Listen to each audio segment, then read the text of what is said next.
One Trinidad and Tobago national who remembers vividly his own encounter with this South African legend is former TNT and West Indies cricketer Ganga.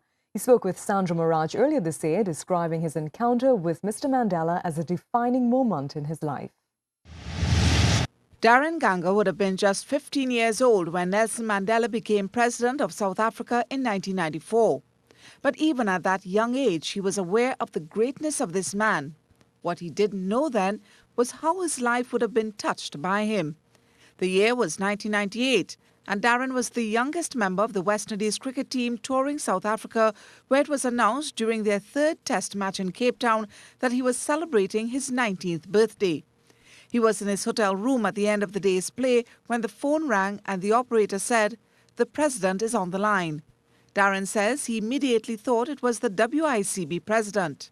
So very nonchalantly, I picked up the phone and I said, "Hi, Mr. President, how are you?" And I heard this weird accent.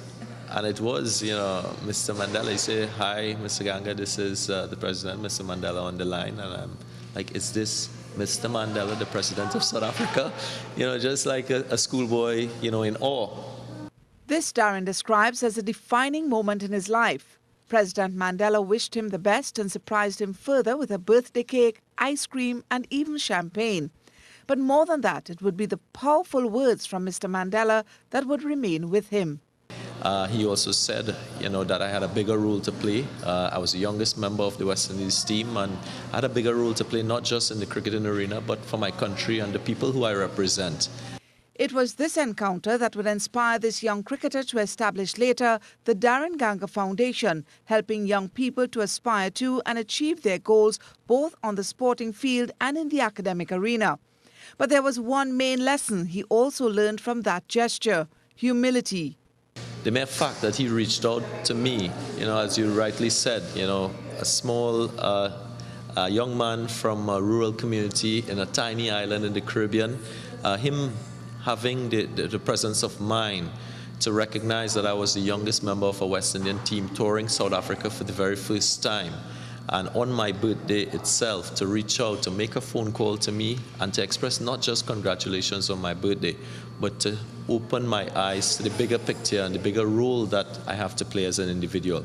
That to me was a humbling experience, and that to me shows, a man who's deep in thought and somebody who's got the time for every single person. He says that experience reminds him that wherever you go in life, there's always an opportunity to remain humble and to touch someone in a very special way. And this is what the Ganga Foundation is hoping to do for children in Tobago when it hosts an initiative to mark Nelson Mandela Day on August 31st, Independence Day, a promise he made to the Nelson Mandela Foundation last year. The initiative will be a one-day cricket and coaching program and a celebrity cricket match which will be open to the public. Nelson Mandela Day signifies a day where people, from all different walks of life have the opportunity to do something positive in their community, to do something that will change, their environment and in a positive way. And this is what the foundation has chosen. Although he has never met Mr. Mandela personally, in Darren's eyes, Mr. Mandela is a true leader who, he believes, would want generations after him to draw inspiration from his accomplishments. Sandra Miraj, CNews.